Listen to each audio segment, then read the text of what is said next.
to 10 Reels movie reviews, where I take a look at films I've never seen before but absolutely will have done. And continuing our Pride season, we're going to be looking at another film. And we'll be going to hop over the border to Spain and look at the 1999 Pedro Almodovar film, All About My Mother.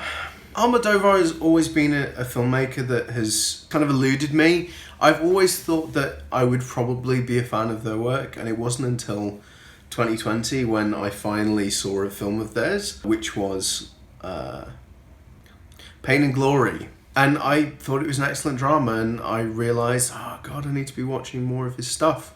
This is only one of his that I've seen so far, so I'm really excited to look into this. Let's get cracking and let's give it a watch.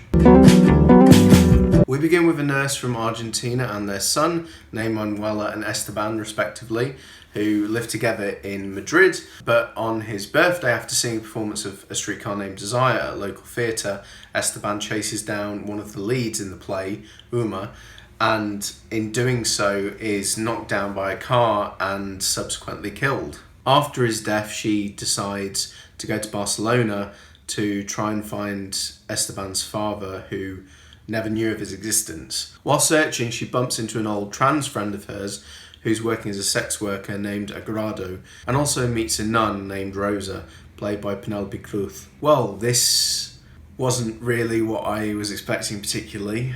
It's not really a spoiler, but Esteban's father is a trans woman named Lola, who is spoken about regularly, and their presence is very much felt throughout the film, even though they aren't physically there, though they do appear right at the end. There is a lot going on with this story, and there are a few narrative threads there that are running in tandem with each other before meeting at the end. I absolutely love A Streetcar Named Desire. I think it's an excellent play, and the use of it throughout the film was wonderful. I feel like the character of Uma, who plays Blanche, and Nina, who is playing Stella, both have this duality of being Blanche in their personal lives. Their lives are just so chaotic. I mean, Nina in particular, who's a heroin user. Actually, thinking about it, there is a lot of Blanche across all the characters, really.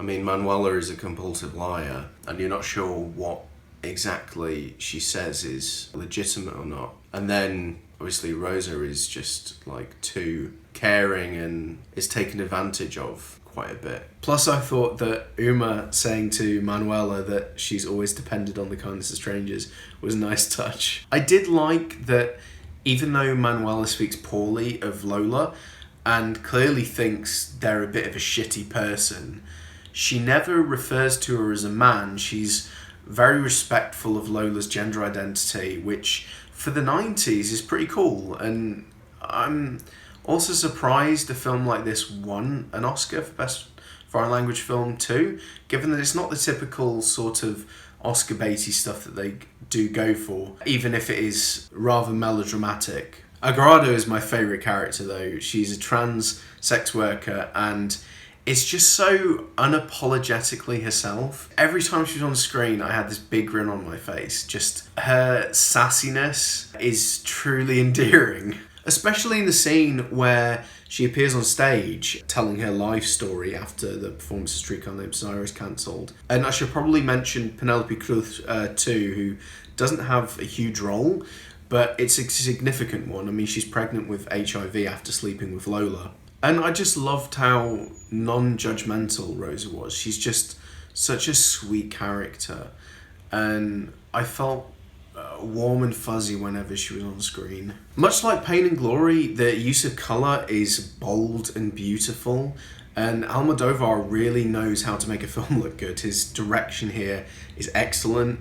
And I love the script too. I've seen people criticise that the trans characters aren't played by trans actors, though there had been speculation in the past that Antonia San Juan, who plays Agrado, was trans herself. But honestly, I feel like some people are expecting a bit too much. This was 1999.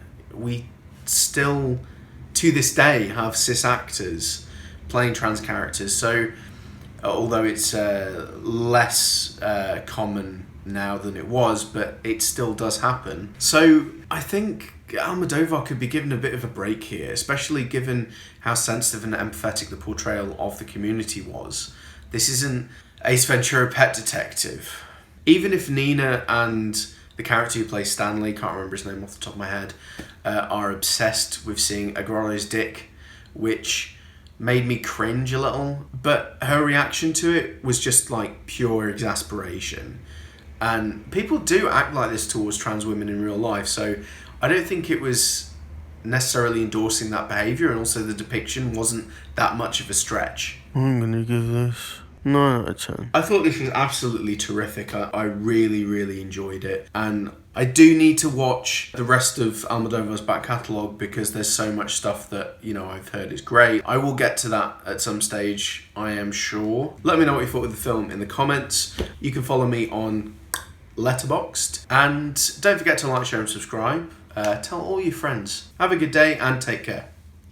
Hasta luego.